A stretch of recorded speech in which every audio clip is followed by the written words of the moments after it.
Assalamualaikum warahmatullahi wabarakatuh. Alhamdulillah, Hashtag TV kembali lagi di hadapan Anda semua untuk memberikan informasi-informasi seputar dunia Islam yang mungkin belum Anda ketahui. Kali ini Hashtag TV akan membahas tentang 5 lokasi yang sangat berhubungan erat dengan tanda-tanda kiamat besar. Di mana sajakah tempat tersebut dan apa yang akan terjadi di sana? Berikut ulasannya. Namun sebelumnya jangan lupa untuk klik tombol subscribe dan lonceng notifikasi agar Anda selalu mendapatkan informasi terbaru dari kami.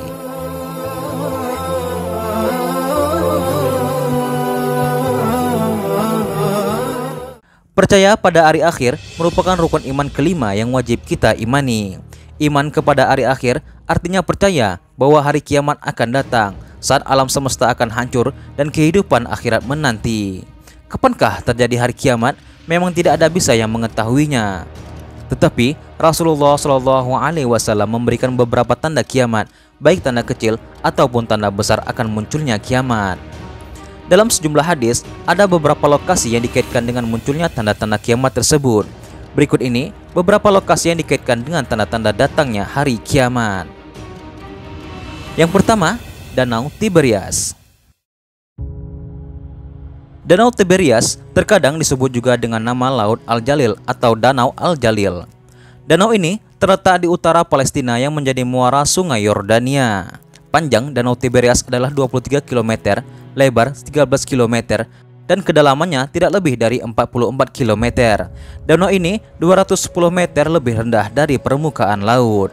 Menjelang hari kiamat nanti, air Danau Tiberias akan disedot habis oleh Ya'juj dan Ma'juj. Dari Anwas, Rasulullah SAW bersabda, kemudian Allah Subhanahu wa Ta'ala mengeluarkan Ya'juj dan Ma'juj. Mereka turun dengan cepat dari bukit-bukit yang tinggi. Setelah itu, gerombolan atau barisan pertama dari mereka melewati Danau Tabariyah dan meminum habis semua air dalam danau tersebut.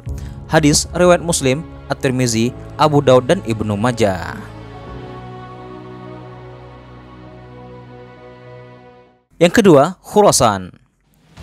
Khurasan adalah tempat yang dipercaya keluarnya Dajjal. Rasulullah SAW bersabda, Dajjal akan keluar dari muka bumi ini di bagian timur yang bernama Khurasan. Dalam buku Fitnah Dajjal dan Petaka Akhir Zaman oleh Abu Fatih Al-Adnani disebutkan Khurasan bermakna tempat terbit matahari. Khurasan merupakan negeri yang amat luas, meliputi beberapa negara seperti Persia, Afghanistan, dan Turkistan. Luasnya memanjang sampai ke Asia, antara sungai Amudarya sebelah utara serta timur dan gunung Hindukus sebelah selatan serta beberapa daerah Persia bagian barat. Setelah itu juga memanjang ke beberapa negara seperti Bukhari, Khawarizi, Ghaznah, dan Isfahan. Saat ini Khurasan terbagi menjadi negara Afghanistan. Kota terpenting adalah Harrah dan Balakh. Harrah disebut juga Khurasan sebagaimana Damaskus disebut Syam, dan Iran bagian utara, kota terpentingnya adalah Naisabur dan Mashhad. Khurasan yang diketahui saat ini adalah negara Persia yang terletak di bagian timur laut Iran. Kebanyakan penduduknya adalah kaum Syiah, sedangkan yang non-muslim berada di Kila.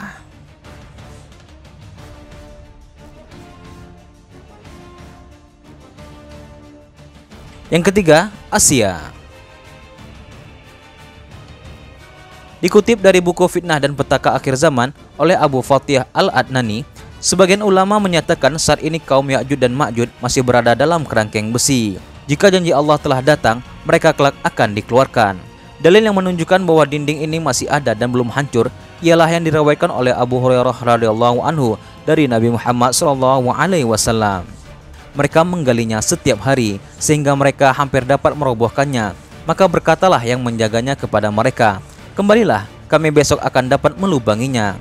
Lalu Allah Subhanahu wa Ta'ala mengembalikannya sekokoh semula, sehingga apabila telah sampai pada waktunya dan Allah berkehendak melepaskannya ke tengah-tengah manusia, maka berkatalah penjaga itu kepada mereka, kembalilah, besok kamu akan dapat melubanginya jika Allah telah menghendaki. Sedang dinding itu dalam keadaan seperti waktu mereka meninggalkannya dulu. Lalu Ya'juj dan Ma'juj melubanginya dan keluar ke tengah-tengah manusia, lantas meminum air dan orang-orang berlari dari mereka. Hadis riwayat Tirmizi, Ibnu Majah, dan Hakim dengan sanad yang sahih. Hadis tersebut menunjukkan mereka saat ini sedang terus melobangi dinding. Mereka terus bekerja hingga datangnya janji Allah. Jika saatnya tiba, dinding itu akan hancur dan keluarlah mereka. Banyak pendapat para ulama dan sejarawan yang menyebutkan keberadaan mereka. Ada yang menyebutkan di wilayah Azerbaijan, ada yang mengatakan keberadaan mereka antara Samarkand dan India. Namun, tidak ada satupun riwayat sahih yang menyebutkan keberadaannya secara pasti. Namun dalam buku Kiamat Sudah Dekat oleh Dr. Muhammad Al-Araifi, terdapat hadis yang menjelaskan Ya'juj dan Ma'juj turun dari tempat yang tinggi. An-Nawas ibn Sam'an radhiyallahu anhu meriwayatkan bahwa Rasulullah Shallallahu alaihi wasallam bersabda, "Lalu Allah mengirim Ya'juj dan Ma'juj. Mereka turun dengan cepat dari setiap tempat yang tinggi. Kelompok yang pertama dari mereka melintasi danau Tiberias dan meminum seluruh airnya. Setelah itu kelompok terakhir mereka juga melintasi danau itu seraya berkata, 'Dulu pernah ada air di lembah ini.'" Hadis riwayat Muslim. Yang keempat, segitiga Bermuda. Segitiga Bermuda adalah wilayah di Samudra Atlantik seluas 1,5 juta mil persegi atau 4 juta kilometer persegi yang membentuk garis segitiga antara Bermuda.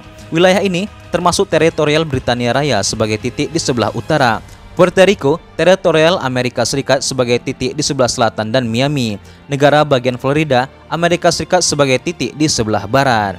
Banyak misteri yang sampai saat ini terkait segitiga Bermuda, mulai fenomena siapa saja yang melewati segitiga Bermuda tidak akan pernah kembali, atau ada pula yang menyatakan lenyapnya benda-benda tersebut karena ditelan oleh UFO atau piring terbang. Sejumlah orang mengaitkan Dajjal menjadi penyebab atas fenomena yang terjadi di segitiga Bermuda. Dalam buku Dajjal Muncul di Segitiga Bermuda oleh Muhammad Isa Daud, dijelaskan musnahnya benda-benda yang ada di segitiga Bermuda disebabkan oleh Dajjal. Menurutnya, daerah segitiga Bermuda terdapat sebuah pulau yang dikuasai oleh sekumpulan makhluk, yaitu setan yang bekerja sama dengan Dajjal untuk menghancurkan umat manusia. Dajjal bersama setan bekerja sama untuk terus menyebarkan misinya melalui orang-orang kepercayaannya, sesama penyembah setan di sekitar wilayah segitiga Bermuda. Mereka mengajari dengan berbagai bujukan sehingga orang-orang terkesima dan takjub apa yang disuguhkannya. Maka pada hari kiamat nanti dari segitiga Bermuda Dajjal akan muncul dan melakukan fitnah secara besar-besaran kepada seluruh umat manusia. Muhammad Isa Daud menegaskan ia membuat kesimpulan tersebut bukan dari pendapatnya, melainkan dari sejumlah manuskrip kuno yang ia pelajari dari beberapa orang muslim yang tinggal di Palestina, Arab Saudi, Yaman, Swedia, Amerika Serikat, Inggris, Jerman, dan lain-lain. Yang terakhir, Aden di Yaman. Tanda lain yang terjadi sebelum hari kiamat datang adalah api yang keluar dari kawah Aden yang menggiring manusia ke tempat mereka dihimpun. Dikutip dari Ensiklopedia Kiamat oleh Dr. Umar Sulaiman Al-Ashigar, ada hadis terdahulu yang menyebutkan 10 tanda hari kiamat. Dalam kitab Sahih Muslim, Rasulullah Shallallahu alaihi wasallam bersabda, "Akhir dari semua tanda itu adalah api yang keluar dari Yaman mengiring manusia ke tempat mereka dihimpun." Sedangkan dalam kitab Sahih Al-Bukhari dari Anas radhiyallahu anhu disebutkan, Abdullah bin Salam mengetahui kedatangan Rasulullah SAW ke Madinah. Ia pun menemui Nabi untuk menanyakan beberapa hal. Dia berkata, "Saya akan menanyakan 3 masalah. Apa tanda pertama kiamat?" Rasulullah SAW menjawab, "Tanda pertamanya adalah api yang menghimpun manusia dari timur ke barat." Sementara dalam buku Israfil alaihissalam dan peristiwa kiamat oleh Mansur Abdul Hakim menyebutkan kiamat akan menimpa manusia. Begitu tiupan Israfil yang membinasakan akan menimpa mereka. Ketika terjadi hal itu, akan keluar api dari Yaman yang akan mengumpulkan manusia ke suatu tempat berkumpul. Saat ini kota Aden Yaman berada di atas lereng gunung berapi yang besar yang dapat meledak sewaktu-waktu. Dalam riwayat At-Tirmizi, Rasulullah SAW bersabda, "Api itu akan keluar dari dasar lereng Aden mengarah manusia. Api itu akan diam ketika manusia tidur. Api itu berjalan ketika manusia berjalan." Laut di mana terletak kota Aden juga dinamakan Teluk Aden atau Laut Hadramaut. Di sana terdapat lembah bernama Lembah Barhut yang terletak di lereng kota Aden. Masyarakat sekitar menyebutkan Wadi An-Nar atau Lembah Api. Itulah beberapa lokasi yang nantinya akan menjadi salah satu dari sekian banyak tanda-tanda kiamat yang akan terjadi. Kita berdoa kepada Allah agar selalu dalam perlindungannya dan terhindar dari azab-azabnya yang pedih.